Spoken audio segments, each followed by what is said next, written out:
Hi everyone, this is Bobby from bn-games.com, and we're here doing another classic capture. Today we're doing our first Holy Sega... shit, that's coming right at me! Whoa! We're doing our first Sega 32X game. We are doing Star Wars Arcade. It's okay, guys, it didn't hit me. Where was Vector Man? You know, that makes me sad, because I would have loved a 32X Vector Man. So you're looking at vector graphics here. Blockade Runner. Early 3D vector graphics. Man, that thing is huge. So this Spaceballs was bigger. It was actually. I know. Like I said, this is our first 32X game. If you don't know what 32X is, it was a hardware attachment for the Sega Genesis, which added 16 more bits. It was actually just a power attachment. Not 4, not 8. Yes. 16. 16. Okay. Holy shit. Yes.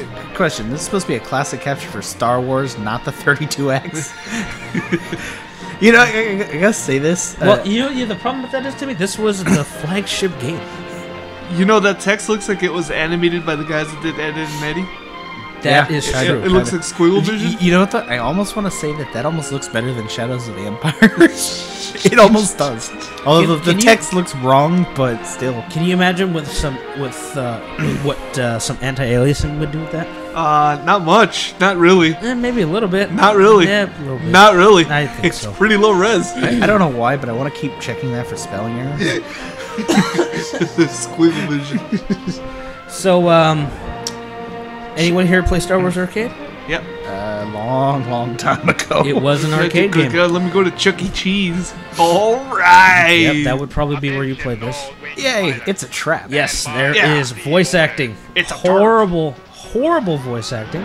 Voice acting nonetheless. But the sound effects are actually not that. Yeah. No. Well, even the light speed effect. I mean, that actually looks pretty awesome. Yeah, it does. I mean, And it is a. Well, I mean, like I said, it was an arcade game that was in arcades. it's like And it was a shooter.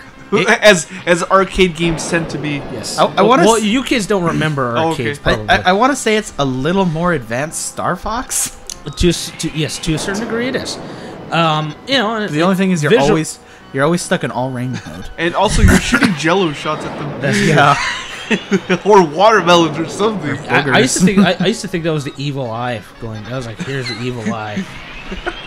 Yeah, look at that. That's Medusa eye right there. That's what the Force really looks like.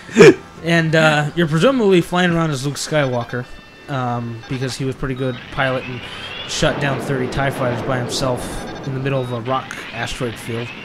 That happened in the movie, if you didn't know. And TIE bombers were in the first movie, apparently. And the Interceptor. And the Interceptor, you're right about that. So we had a nice little argument about Darth Vader's TIE fighter. Yes, we did. You're probably right. No, I am right. There is no probably. So the game's really short, and I'm going to cut out one level that takes forever. But basically, you have a set number of enemies that fly around the screen. Well, it starts fly in front of you, and you have to shoot them. It starts at 15, and then it slowly increases by like 5s till you hit 30, and then you do the Death Star. So yeah. Although I will say the second level's pretty cool when you're around the Star Destroyers. Yep. Although I don't remember there being that many Star Destroyers in the first movie. I remember like one. Not collectively in a scene. Yeah. I remember like one. I don't remember any else. I think there might have been a couple more. There actually. There's the one that chases at the beginning. That's it. Oh. Yeah. Empire Strikes Back. There was a shitload. Well, Well, we've already learned this game kind of has its facts mixed up, right? These did not exist in the first movie, and yet you're fighting them. That's true. But then again, when was this one made? Let's say 1990. Damn. We'll get the proper date. 91, 92. Because shortly after about, because 32X came out, it was out for about a year, and then Sega Saturn came out, which was 1994, and the PlayStation came out, which was 1995. So it was approximately 92. It's a trap. Okay, well, no, that makes a bit more sense. Although, now that I'm thinking about it, what movie did the TIE Interceptor come out in? Because I don't remember that in any of them. I don't either.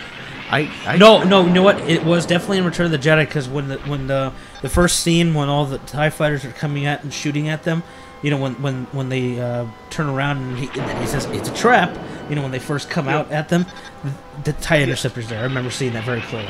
It's I gotta watch it again because I don't remember. Well, it is on Blu-ray. This might be accurate to not the first movie because Admiral Akbar is there. Maybe George Lucas wrote it somewhere. Okay? We will find out. And you never know. One of them might hold a kyber crystal. Ooh, I wonder if you know what that is. Don't fucking clue. Crystal Skull? Kyber crystal. Although they're pretty close, actually. That's not too far off to a certain extent. This game doesn't look bad. It doesn't look bad. It doesn't look bad. Not the prettiest thing. It's not very. It's not very fun. Let's put it that way. I kind of wish you would have got it a little close to the Star Destroyers where they're shooting more of the lasers. No, because I didn't want to get shot more. No, he doesn't. Not the first time. Yeah, well, the first time. No, but that's why it looked cool. It looked like a real battle. Yeah, if Here, you it get just closer, looks like a background. you get closer. They start shooting like a lot, and then you die fast. Yeah, because those are really strong. There's a little closer right there. See? Yeah, that's why it just makes it look more like a battle than. And the explosions remind me of like early South Park explosions. Just where they randomly caught on fire. Yeah, but you know, just the little like the puff of fire kind of thing. Oh yeah, they just took a cigarette lighter, just something like that. Yes, it does look pretty good considering its age. It was probably the most popular game on the 32X, being that there's not a lot of 32X games out there, or weren't, you know, because it didn't last that long. But it's not a lot of fun in this day and age, especially. I mean, you're controlling around with a D-pad, which is kind of awkward for what you would consider a 3D game, you know. And you're trying to shoot these vector TIE fighters that keep flying in front of you, and this thing doesn't turn or bank for shit. You figure that in space it should be able to bank on a dime.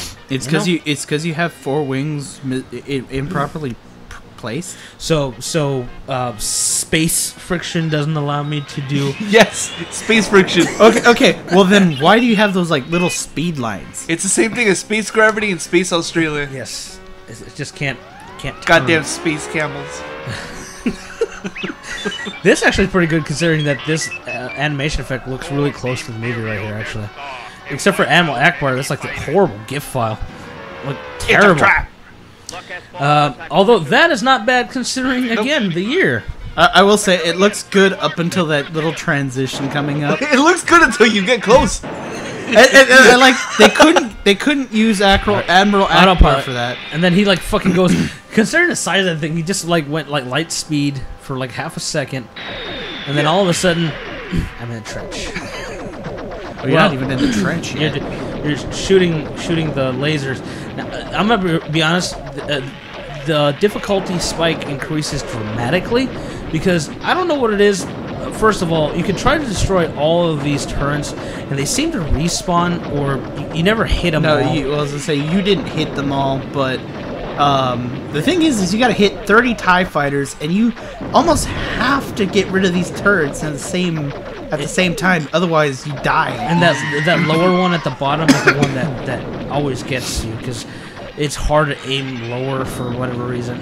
Just in the plane. Yeah. And the frame rate here starts going a little haywire, just a little bit, because there's so much going on screen compared to everything else. It's like, it's only half a black screen now. So this game will go for about $10, 10 to 15, depending if it's in the box or not. I got it for about 12 after shipping. But you can find some people selling them online with a 32X for about $30.